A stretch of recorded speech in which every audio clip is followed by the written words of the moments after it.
All Things TechIE podcast is a product of the Extreme Media Network. For advertising and sponsorship opportunities, please visit www.extrememedia.ie. That's XTREME media.ie. All Things TechIE podcast, brought to you by two tech junkies, Justin Dawson and Simon Lang. For more, visit www.allthingstech.ie for All Things TechIE.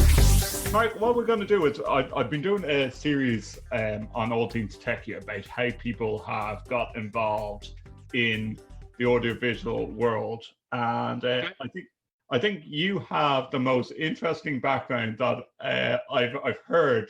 Rumor has it that you actually studied veterinary at the very beginning, or you worked as a vet. No, I didn't work as a vet, but I was going to school to become a veterinarian. Yes, that was my goal at some point. Okay, lead me through this. So it was interesting because I always wanted to be a veterinarian since I was a kid, Mm-hmm. right? So, and when I went to school, I was in this interesting quandary in that Arizona doesn't have veterinary schools. Right. And so when I went to college, they said, well, you can go to agribusiness or you can go to biomedical engineering. And those would be your two paths to do pre-vet here in Arizona. And so I chose biomedical engineering at first. So I actually started out in that core, which is crazy, and doing like all sorts of weird math like diff-EQ and numeric equations and linear algebra, which is negative space and black hole. It's like Star Trek kids are in the class. That's like what it is, right? It's just a bunch of okay. And like had you that interest in like your young teenage years of all that? Were you the nerdy kid at the back of the room, or at the front of the room rather? You know, I was always really great at school, and I loved like anatomy, and I deer hunted as a kid and all those things. So it's kind of my own person. I wasn't really a geek at the back. The weird part about me is I didn't take apart, radios, and I wasn't playing with computers, and I didn't know any of that kind of stuff. So I wasn't doing programming and things like that as a kid. I was Thai boxing, so I was doing Muay Thai kickboxing. I was deer hunting with my dad. I was working on a ranch with my friends. Because in order to be boxing end of things has been since you were a kid. So, yeah, I started that when I was 17. Wow. Okay. So that's been a while, but yeah, a lot of my time was actually spent working on a ranch because I wanted to be a veterinarian in a zoo. Mm-hmm. And in order to be a veterinarian in a zoo, it's very hard to get that position, and they want husbandry experience because zoos all have breeding programs. Right. Zoos are all about reintroducing species to the wild, or repopulating things, or helping endangered species get back on their feet. And so they wanted people that had been involved in those things. And so that's why I worked on a ranch and pulled calves and all those kind of things, so that I could get some experience in the real world with delivering babies and breeding animals and things like that. So where did the link to audiovisual come from, doing something like veterinary? It was the weirdest thing. So the link to audiovisual really came from this. I was waiting tables through school. Mm-hmm. I was about to get married to my wife. I had met my wife and we got engaged, and figured out quickly that she wasn't going to want to move from Arizona. So there was no way I was going to go to a veterinary school because Arizona has no veterinary schools. So I was looking at maybe working for the game and fish department as a wildlife biologist. Right.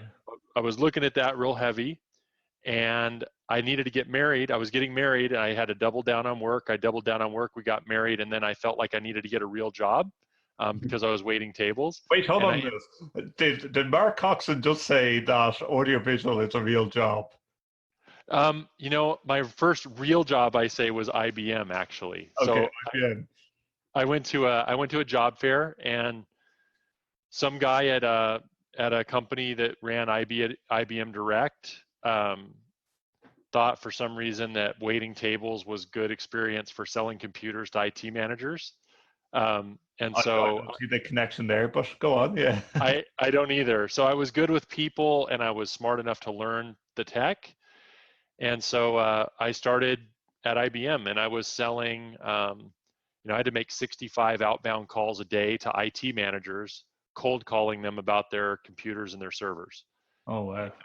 Okay. So I did that for almost 2 years. And one of my friends who I made there left and teased me for about a month because he was out designing home theaters and doing all these things in AV. And then after they started to grow, he called me and said, "Hey, why don't you come over here?" So And you're in your early 20s at this stage, I said. yeah. So early 20s, I got pulled over into AV by a friend from IBM that I used to go running with. And that was really the tie-in. That's And in my interview, it was funny because they said, what are your weak points? And I said, I don't even know how to hook up a VCR. Like my stuff at home isn't.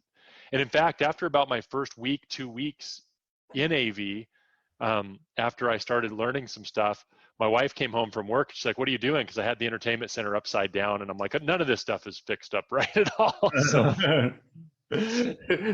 so even the VCR was upside down at that stage. yeah, exactly. Yeah. So I've been fortunate in that I've been able in the beginning of my career, I really met people who were looking for aptitude Mm. and not looking for experience, and were looking for people that knew people because they were sales roles, but people who they knew the technology could be learned if they got the right person. And I Okay. think many times in AV hiring practices, if you look at like what these recruiters are posting and stuff on LinkedIn, they all want the person that's already doing the job. Hmm. Yeah. But many times our industry could really benefit from going out and looking and saying, hey, what skill sets do these type of jobs take? And can I get these people from somewhere else and infuse some new blood life into the industry and maybe bring something to the table that we don't already have? This is the problem. Like people look at qualifications and they don't look at, hold on, this guy could have a lot of innovative ideas that they could bring into my company. Why don't I just hire them? And like I read only recently, Mark, that Google are not even asking for people that have high school or degree qualifications. So, even with your background, like you went off and you probably finished off your college degree in veterinary, but you ended up working at an early stage with home theaters that led you to where you are now. But in that stepping stones, did you ever think like, hold on a minute, maybe I should get involved with CDR, or were you involved with CDR doing home theater, or was it just personal experience? We were a CEDIA company, like our firm belonged to CEDIA as a Mhm. home theater company, but I never did any formal training to CEDIA, nor did I don't think I went to CEDIA more than once as a home theater Right. person. I spent every second I could with manufacturers when they came in. So, Mhm. we did a lot in home systems. We did Control 4 when it first came out. We used to do a lot of Sony ES, which was like their custom home line. And I spent a ton of time, with those folks really trying to learn how things worked. And, I think I got that because when I started at IBM, I didn't know anything about computers, and we didn't have Google in 2000, Of right? course. Google wasn't around yet. Yeah. So, you were having to go to Alta Vista or somewhere, and there used to be this website called whatis.com. Yeah. And I would have to go to whatis.com and type in what is, ROM versus RAM, Yeah. Of course. And so I learned early that I was going to have to find resources in order to do my job properly. And I think I just continued that through home theater. And it's, I think, one of the reasons that I still continue, even when I was with a manufacturer, when I was with Barco and Milestone, they don't require CTS-D or CTS-I or anything like that. But I felt like for me to continue my own personal, journey in that way, I had to continue to do that. So Which leads me to a question of how did you get involved with Avixa, or how did you decide, right, I need to do my CTS? So two things. So number one, Milestone, when I worked at Milestone for Chief, Milestone requires all their salespeople to get their CTS General. Okay. So they want their people to be educated. They even have a lot of their inside salespeople get their CTS, right? Not even just their outside people. So they were committed to Avixa and committed to CTS in general. So I had to do that. I did that. And then funnily enough, Avixa and I, when it was, Infocom, we didn't always have the best relationship with each other.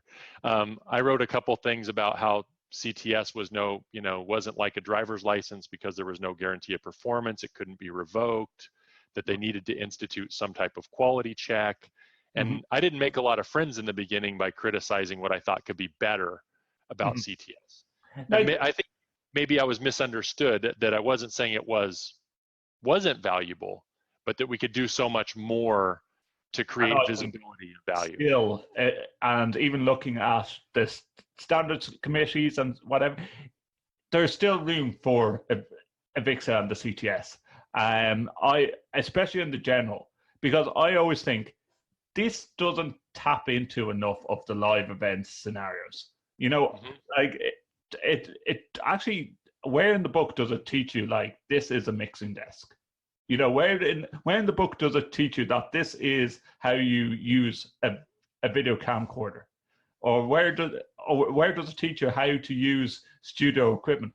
And people say, well, how do you adapt that into a multiple choice question? Well, why aren't we looking at those type of questions as well? It would be my argument. And I've had this discussion with Chuck Espinoza as well, and he said, you need to get onto the committee. I was like, well, that's maybe when my little kids are a bit older, maybe I have more time to do those type of things.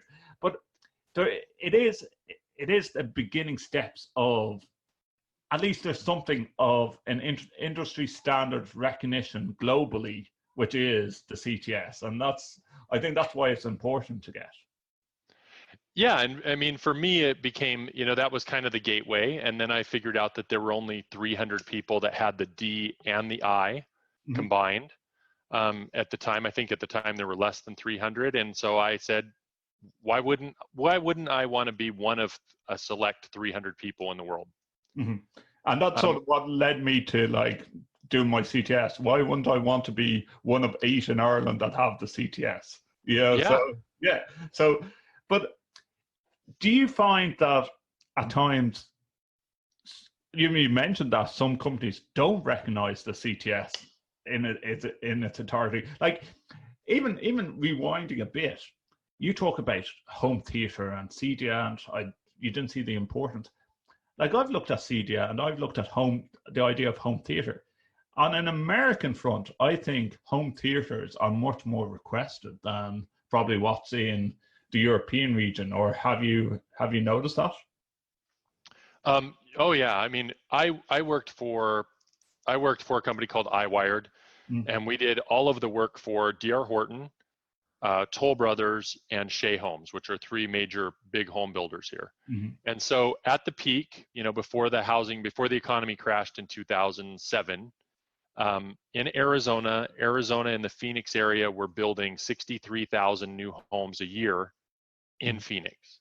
Okay. That's a lot of new homes coming up out of the ground every year in a metropolitan area. And us as a company, we did about 4,000 of those. And I would say 90% of those at least had some type of home theater pre-wire built into them for rear speakers, right? At a minimum. So it was on everybody's radar. So whether it was in a family room or a living room, or whether they had a multi-purpose game room, or whether they had a dedicated home theater, it didn't really matter. Surround sound and distributed audio in a home was just the norm. Yeah. Okay. Yeah, almost every single house I did, whether it was $100,000 starter house or a $2 million, 10,000 square foot, 1-story home on 2 acres, had at least pre-wire for audio on the patio, because we live outside a lot, especially in the winter, and pre-wire for rear speakers for theater. Almost, I would say 95% of those houses had that. Yeah. So with that type of experience, you really picked up quickly, I guess, on the CTS-I and the CTS-D. Which one did you do first, the I or the D? Okay, so I did this in reverse. I should have done the I first because the I is easier. That's what Chuck told me to do, so that's why I'm studying it. Yeah, okay. The I, is in line with the general as far as the pass rate. It's a 65 to 70% pass rate on the first try. Okay. The D has about a 33% pass rate on the first try. So the D is much harder. I would also say that I started with the D and I didn't get the book at all for the D. I did the D without the book and without any prep courses. Wow, okay. So I did the D from trial and error on the D and figuring out what was on there. So I did take it once and I was part of that 66% that doesn't pass it the first time. I missed it by 3 points, Wow. 347. That was without a book. And then I had to go back and say, okay, what did I do wrong? And one of the things I did wrong was I had a strategy, and that strategy was, well, when I think I have 80% of the answers right, I'm just going to submit, because 80% should get me right. Over the line. 80% should get me over the line. And even if you think about 350 points out of 500, you think that's 70%. Well, I got a 78% correct on the test, but I only got 347 points because the percentage and the points don't match. Yeah. So I made a strategic error in how I approached the test, and once I fixed that, I passed the test, which was good. But I would recommend doing the I first. I think the I preps you for the D. And I would recommend, Chuck Espinoza was nice enough to send me the book for the I, which made passing the I on the first try very easy. Okay. And, just years of experience. The thing is, obviously you need a little experience to take the tests, right? So you have to have that 2 years of install experience somewhere. Yeah. Now, and even though I was never formally a technician, I did enough. I always worked for small companies, so I was always involved in my own project management, rack build, and many times my own programming. So, did you do you did the I and the D quite close together then at that stage? I think they were about a year. They were about a year apart. So it wasn't right back to back. I wanted to do them quicker together, but I just didn't end up having the time to do it professionally because it did take a little extra time than I thought to get those done. But yeah, I was able to do them within a year of each other and get them knocked out. So now I'm just down the mode where I have to get some RUs done, right, to keep them. So. Oh, of course, yeah. No, but so you've had a lot of small companies that sort of led up to, oh, I don't want to call them small companies, but smaller size working capacities with different companies that led up to Barco. So would Barco be probably the biggest company that you worked for? Yeah, Barco was probably the biggest company I'd worked for because, Milestone was big in the US, but wasn't as big in EMEA. And, there's obviously an office there, Marco and Robert de Jong and those guys I love who run Milestone Europe. But they didn't have quite the capacity Barco had in Europe, obviously, because Barco's a historic brand there, 1930s and radios and things, right? So, yeah, Barco was, I think with the medical side, over $1 billion. So Barco's a big company. And as such, it was, it has all the leverage that a big company gives you, and then some of those siloed communication fun parts to figure out in a big company too, right? So, had all the pluses and minuses of a big company, I would say. Yeah. And out of all the companies you've worked for now, you just only recently moved to a new role. But out of all the companies, what has been your favorite? What role have you said, I could have stayed there if I, So if I had to pick one to go back to, let me say this: I think I'm extremely excited about where I'm at right now, because I feel like this was a role that I'm brought into a team with a company that does furniture, but also has a technology division, who works with designers and architects, and I've been brought in to help mentor a team and grow a division, right? And I think 17 years of doing this, I feel like this is if I could write down on a piece of paper where I thought my skill sets could value a company or could help a company, this role's 1,000% perfect for that. Yeah. So I'm super excited about that. If I had to say, besides where I'm at now, if I had to go back and pick one, I would pick when I was at Mad Systems, only because the museum integration space is so amazing and fascinating. And the people that are at Mad Systems, Maris and Trisha and Brandon and Mark Hogan and the folks that work there, they're extremely intelligent. They're probably, as far as, IQ wise, Mhm. they're some of the smartest people I've ever met in AV, and probably some of the smartest people I've ever met in general. I mean, their CTO has a degree in medical device engineering, Oh, super. and their It's principal. innovative designs with museums, and bringing in that immersive experience that Avixa talks about, I say, in a lot of the museums. So how many years were you there, and how many, you were doing the installs there or the integration? So I was there 4 years, and I was there in a sales capacity, business development. Okay. One on doing some interactive stuff with them. So the biggest project I did with them was an interactive center for University of Oregon. We did an interactive visitor center. But I was also helping them try to grow some commercial business. So I did some work with the U.S. Navy. I did some work with a law firm. I did some work with local school district, with a private university, with so I was kind of stress testing different verticals for them to see where else their skill sets may line up for local work that was quicker turn than museum work. Because museum work, there's a long cycle. There's 2 or 3 years working with a designer sometimes, getting funding, finding space, all those things. What artifacts are we going to emphasize? A lot of design up front and then the implementation. So sometimes you can get a job and not actually start doing that work for 2 years. You may have a 7-figure contract that you're waiting 24 months to start. Sounds like higher education in Ireland, except without the budget. That's exactly what it is. It's like, let's do something, and let's sit on this project for the next 2 years and see, does the ball roll down the hill a bit.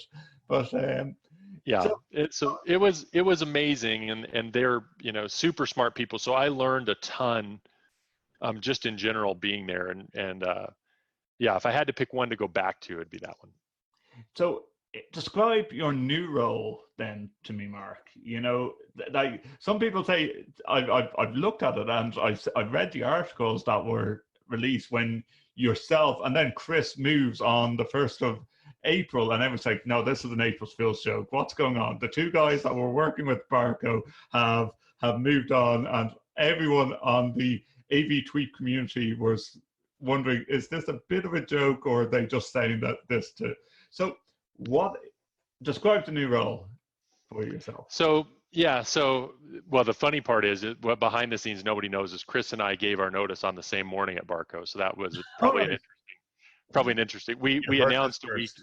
Yeah, we announced a week apart from each other on purpose. But So, but the new role for me, number one, it gives me a chance to get back into integration. Okay. So one thing I realized in working for manufacturers, and I worked for 2 great, very visible manufacturers, right?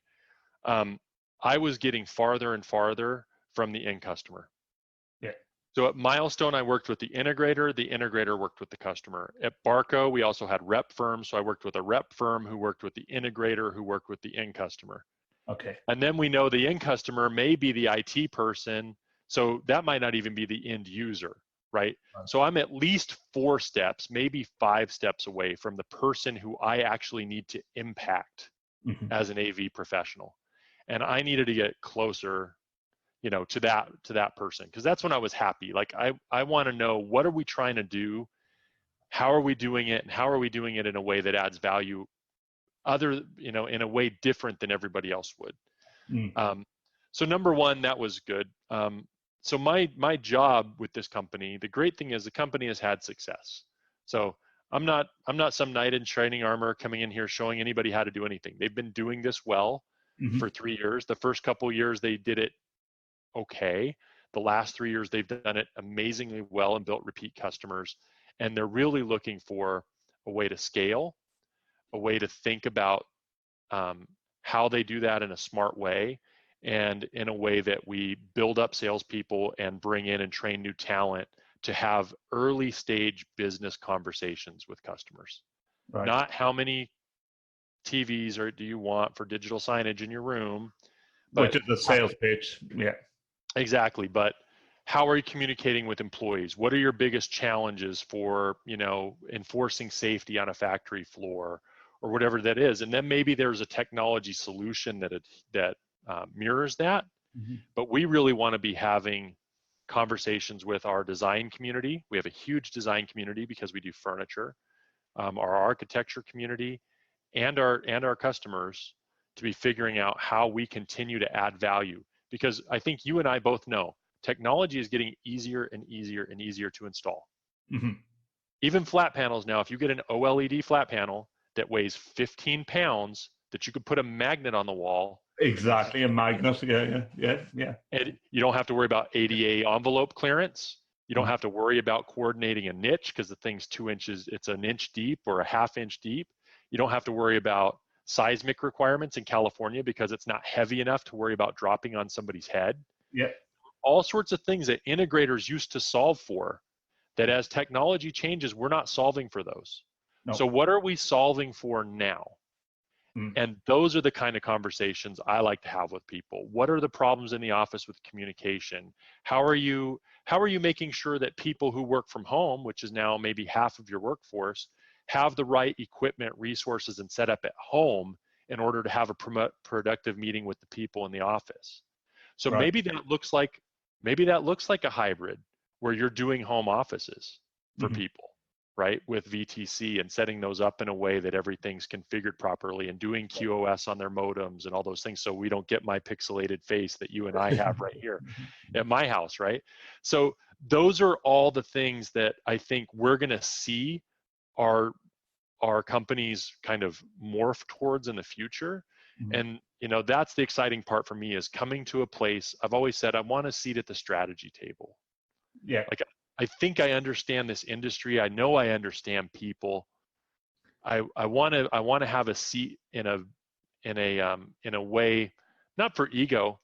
I want to have a seat at the table in a way that I can actually make a huge difference in the success and lifeblood of the actual integration company going forward. And this was the first time that I've actually kind of been given that spot, and that's why I'm so excited about it. It's so interesting, like rewinding just listening to what you were saying there, Mark.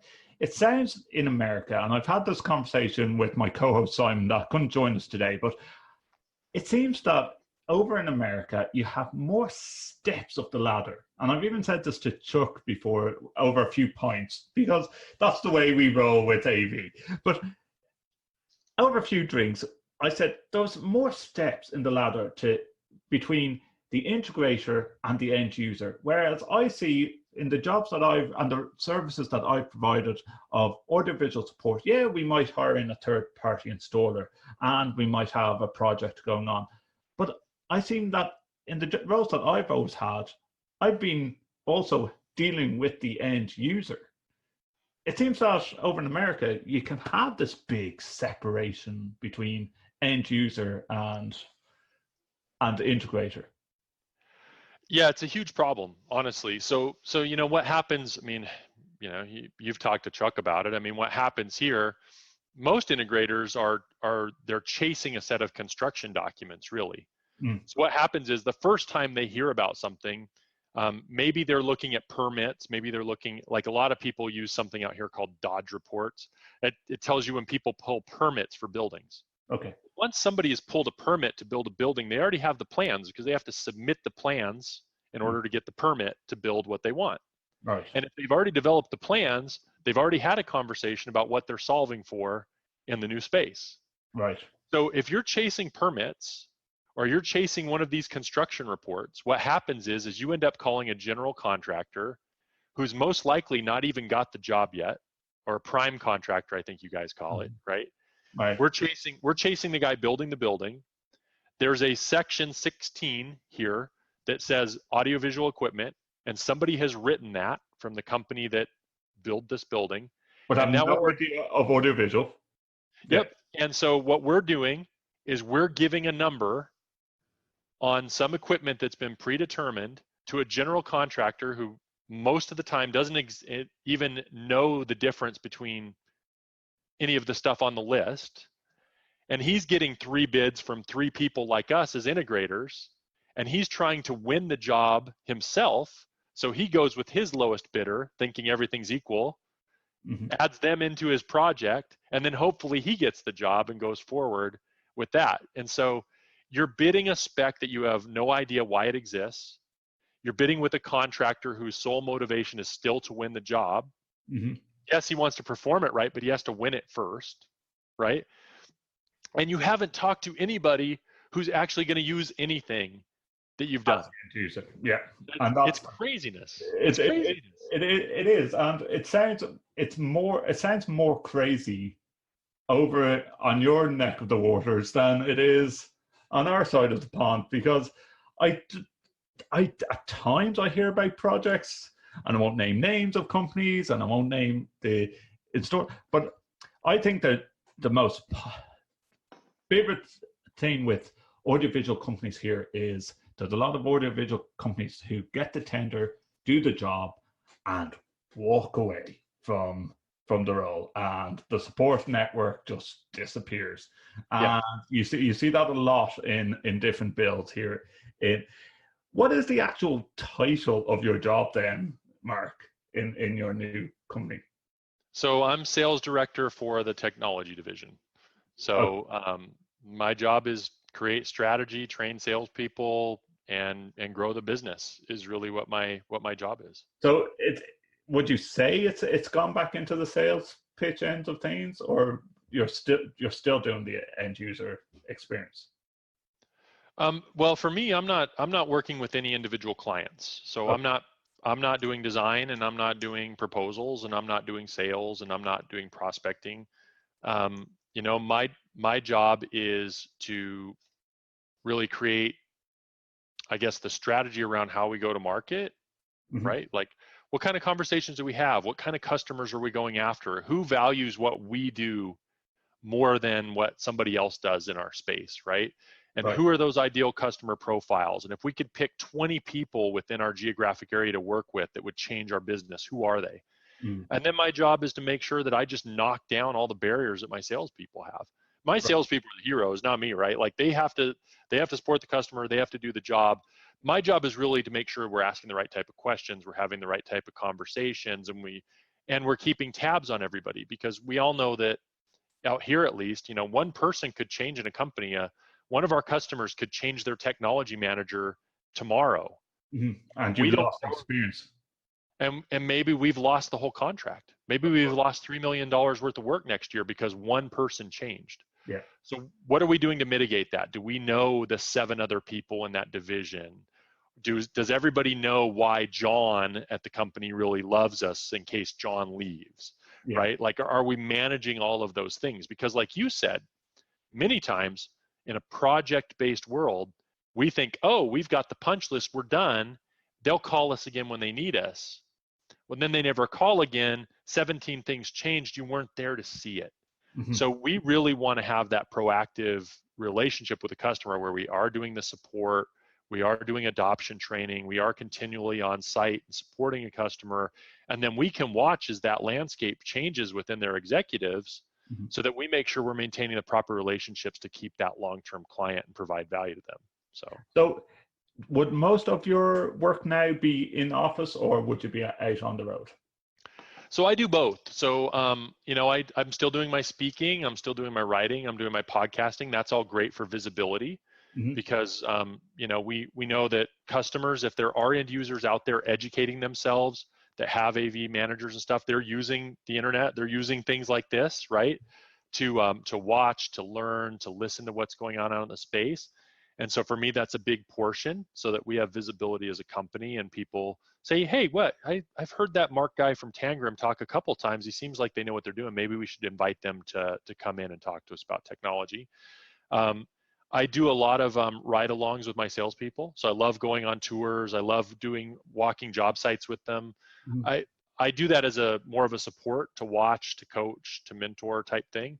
I don't think I can sit in an office and give them strategy if I don't know how they actually deal with customers, right? Right. So I do a lot of that. And then I do some office work too. I work with the directors, I work with the operations manager, I work to, streamline processes and make sure we're doing things right. And the cool thing is that they they value my opinions on other stuff too, like engineering or project management, or, what have you seen before? Hey, we're facing this problem in operations. What have you seen other companies do to fix it? And so, I'm in that role, although it's not my purvey. It's not I don't make that final decision. People They lean on value your input and I think job satisfaction, nine-tenths of that is when people in different areas value your expertise. Yeah, go on. I was going to say, it's 100% of why I knew I couldn't be a salesperson forever. There was nothing wrong with Barco that intrinsically that stopped me from working there. There was nothing wrong at Milestone that intrinsically stopped me from working there. But I think the thing is that in those situations, the market strategy and the sales need has already been determined upstream. Yeah. It's just like, here's a quota, go hit it. Great, I can do that. But I wanted more than that. Like I couldn't see myself for 30 years just pushing whatever part number somebody had decided we were going to sell to a vertical market. It may be a great product. The companies I worked for made great products. People love the products. And forgive me for anyone that's listening in that says you're wrong, Justin, because maybe I am wrong. But my thoughts is when you study things like CTS, CTS-I, CTS-D, you're limited. If you're a salesperson, an audiovisual salesperson, you have a lot more to give. And I think, Mark, you've landed on your feet with the role that you're trying to do now, that you can tap into every part of the industry and people value your expertise. There's times where I look at higher ed and go, am I getting my message across? And that's why I do these type of podcasts and still get involved in the social network of AV Tweeps and what for. I'm going to fire a couple of quick fire questions at you then, Mark. So you talk about you go out on the road and whatever. Have you been to ISE? I have not been to ISE, no. And why not? And will you come to ISE? I want to come to ISE. My wife and children would kill me if I went to Europe without them. Okay, so that's a good reason. With 3 children and a wife, it becomes a lot more of a investment to get everybody to ISE. Okay, that's the main reason. Okay, so out of all the workshops and conferences that you go to, what would you rate as the best? That's interesting. For networking and for, obviously Infocom here in the United States. For seeing new things and getting my brain turning, I love to go to SIGGRAPH. Okay. It's the computer graphics show here in Los Angeles. And some of the experiential AV companies go there, like Christie and people like that, where they're doing projection mapping, or they're doing 3D with haptics, or they're doing things that we don't see a lot in the corporate AV space. But that show is amazingly eye-opening to what people are exploring in different verticals, and maybe where some tech needs lie. Okay. So if there was one area, well, you sort of answered that question already. If there was one area that you really wanted to specialize in audiovisual, what would it be? I would love to lobbies. I'll make it a short answer. Okay. I think there's a huge untapped opportunity to tell corporate stories in lobbies through an interactive way. And I think if every large business had an interactive lobby that mirrored what a science or a children's museum had, you'd have that 7-8 minutes that somebody waits in your lobby for you to come get them. They would be self-exploring and learning about the company, as opposed to looking at their phone and wondering why you haven't come up to get them yet. It's interesting you say lobbies. Now, sometimes you have a lot of digital signage in lobbies and so forth. Like I've seen things from Dubai, I've seen things from America, I've seen things that's actually been talked and integrated into Dublin in some of the Microsoft buildings, where they have like waterfalls in LEDs dropping down. And to me, I think, yeah, that's nice, but seeing it on a daily basis, people are going to get bored. It's not going to change all the time. So there's your point right there. The problem with what people are doing is that they have static content. Yeah. And they do it as a pretty picture. Mm-hmm. They're not doing it that in a way that's updated to relevant context. They're not doing it in a way that's personalized to the visitor who's coming in at that given time and why they're there. Mm-hmm. And we know that we are able to do those things very easily today. Right. If you spend the time, you can develop tracks of content that are relevant to today's problems and have a way that those are presented to the people who need to see them when they come in, or code them ahead of time. It's very easy to take somebody's picture ahead of time, put it in a system and say, when Bob walks in here, you're going to show him these 4 things. Yes.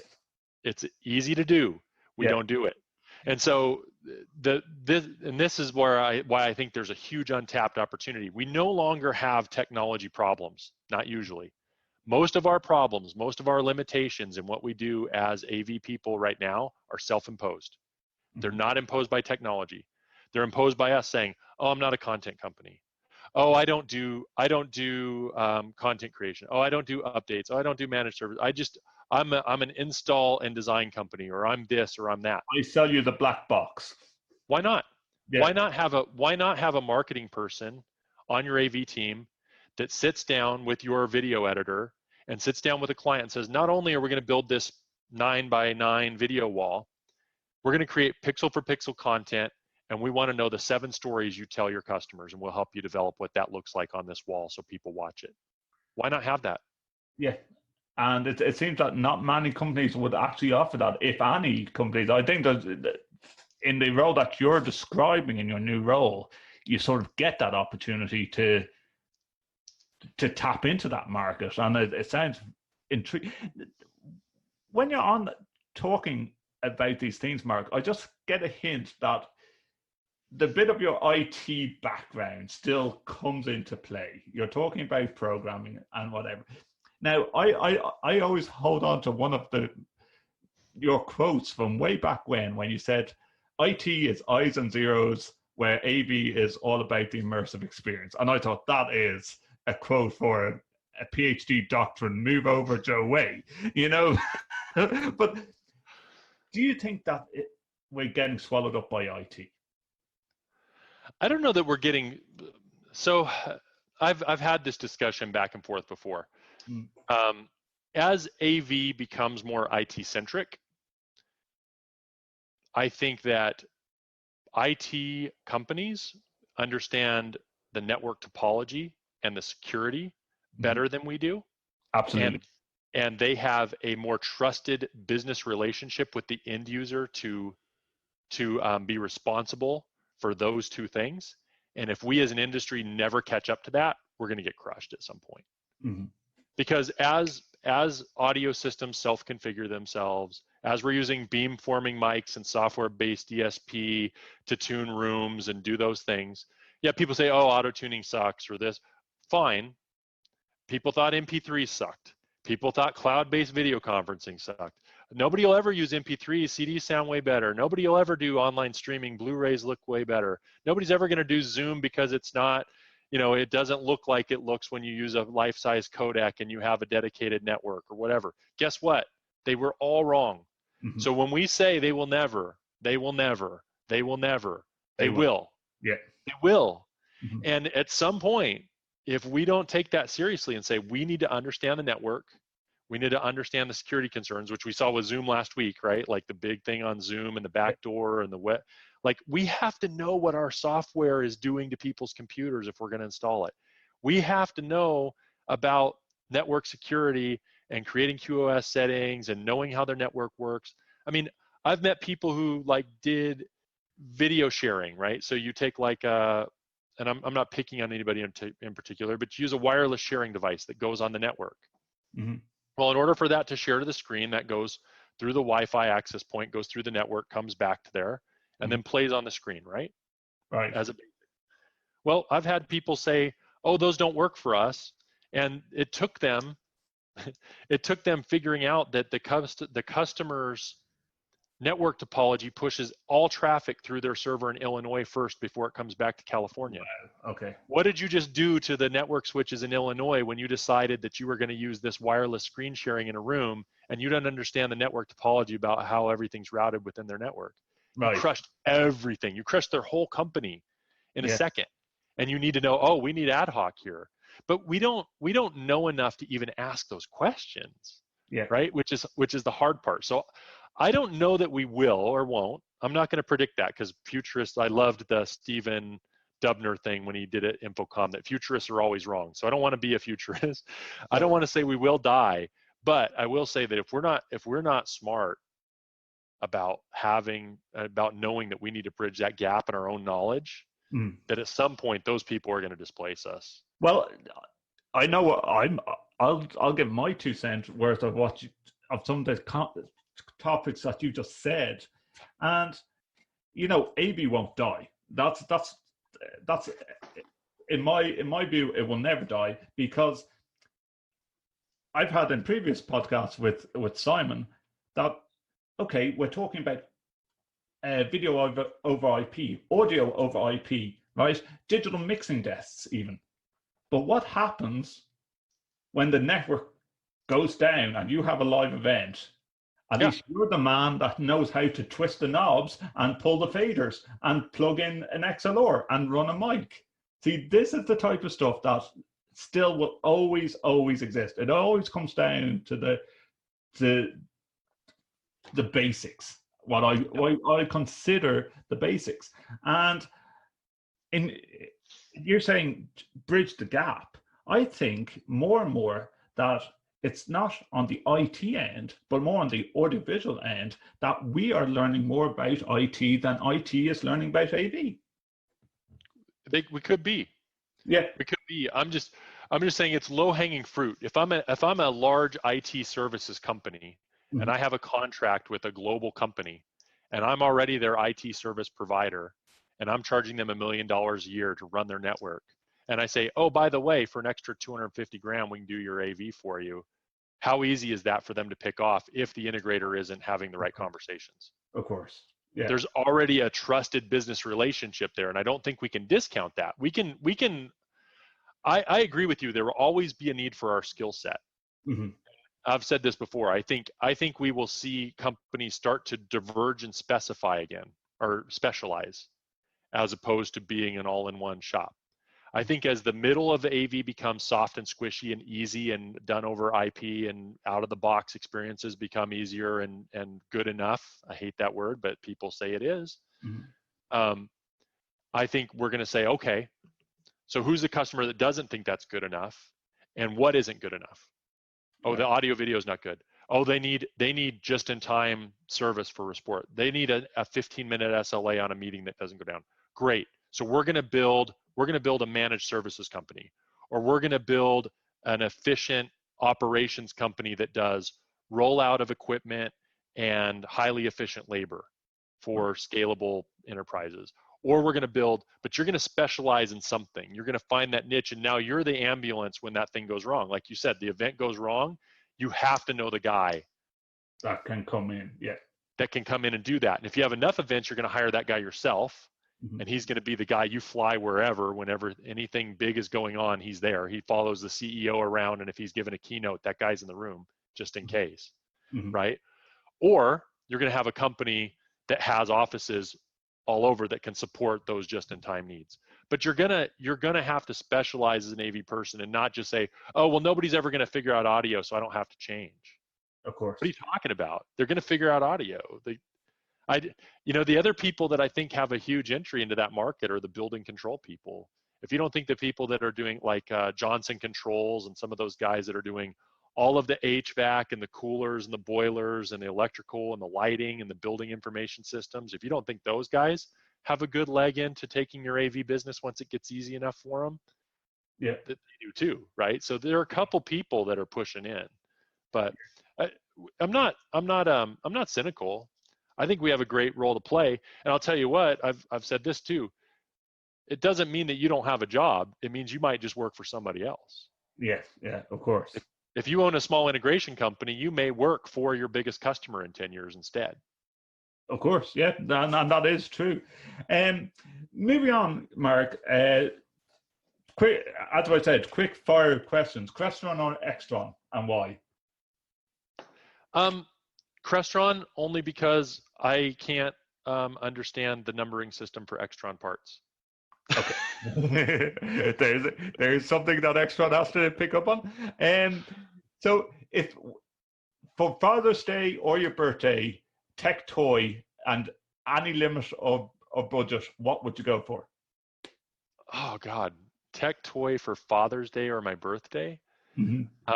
I'm kind of it's funny, I'm kind of a Luddite, personally, when it comes to tech. I don't have like a lot of tech in my house. In fact, I gave up playing video games 10 years ago when my daughter was a toddler because I didn't want to get divorced.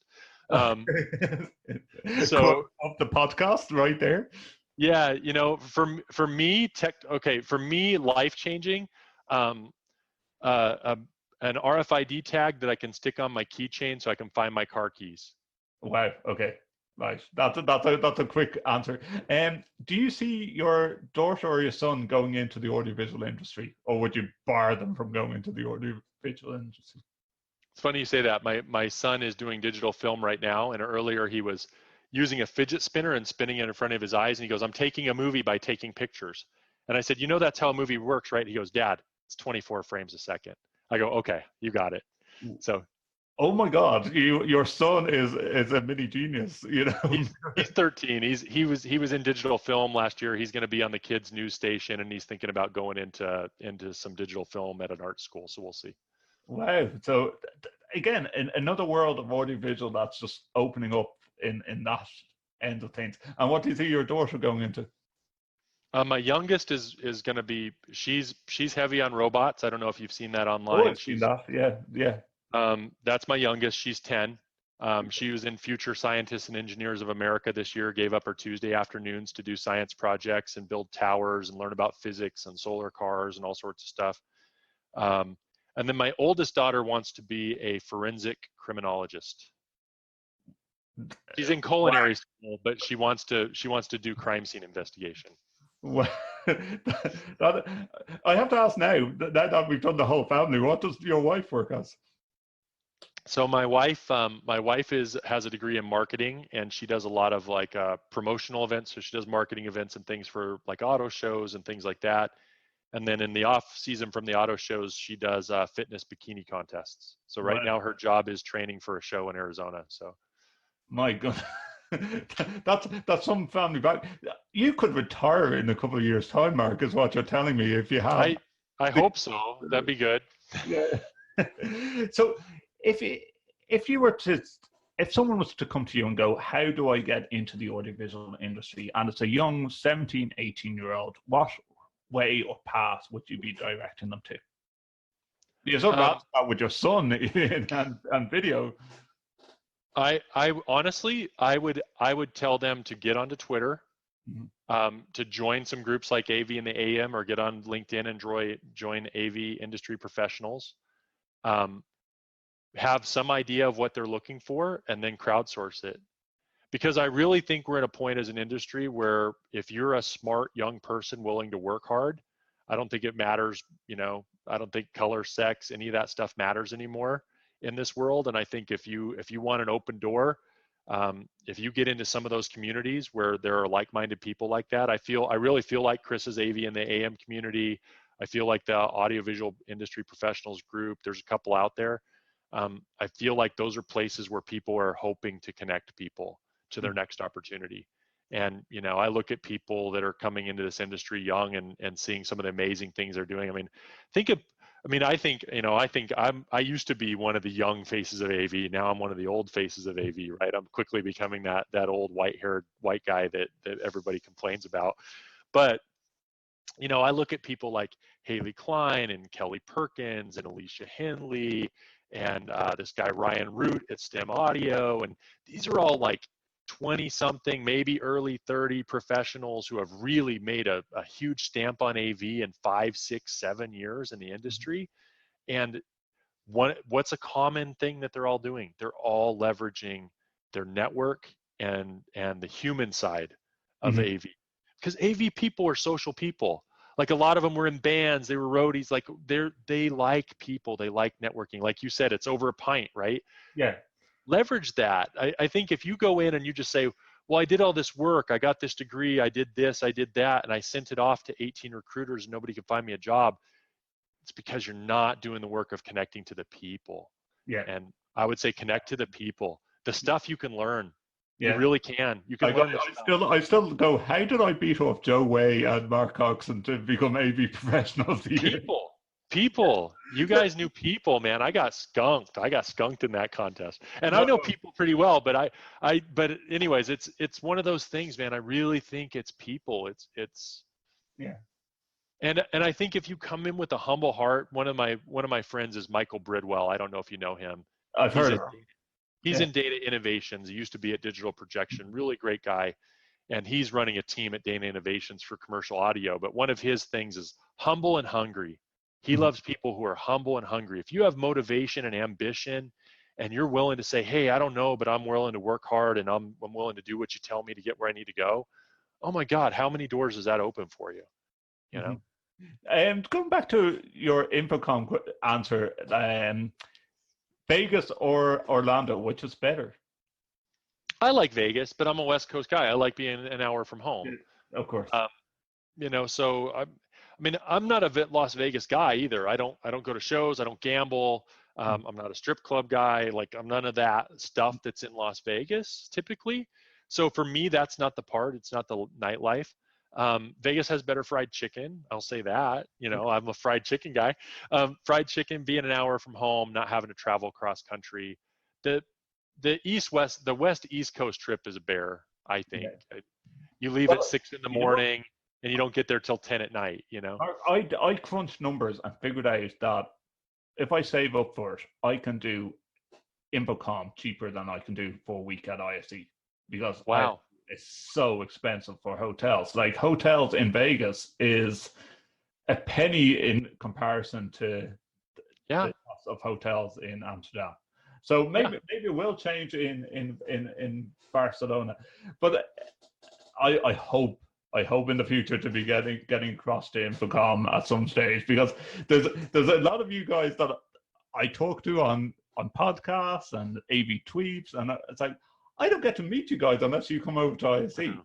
Yeah, I know that's such a hard part, and actually, honestly, like one of my favorite things is meeting the European contingent when they do come to Infocom. So this year Jason Ward didn't get to come, but Kevin Talbot and Noel and those guys got to come, so that was really cool. And when I was at Milestone, when we'd have our national meeting, they'd bring the guys in from Europe. There's a really great guy who's an engineer of audio named Niels Kampen, who we had the exact same childhood.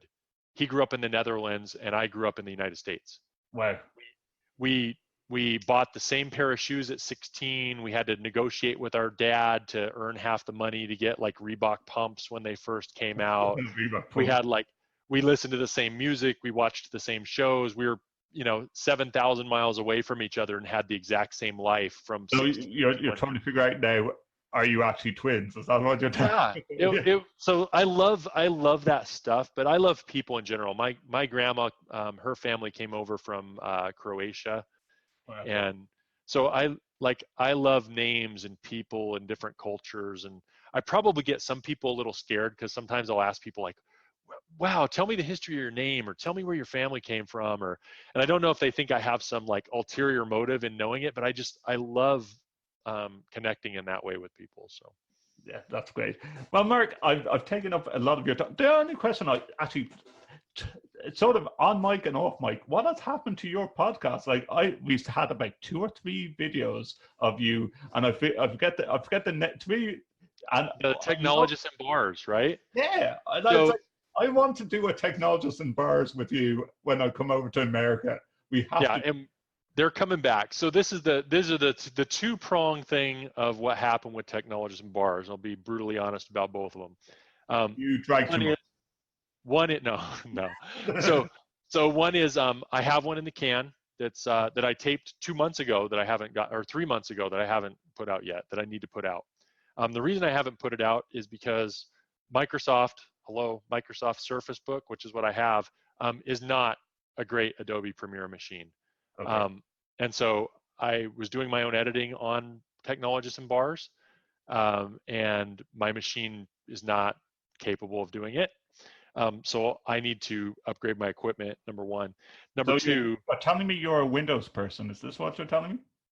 I am a Windows person, but I've never had a Surface Book computer, and there's an NVIDIA card in here, but for some reason it doesn't seem to tackle Premiere very well.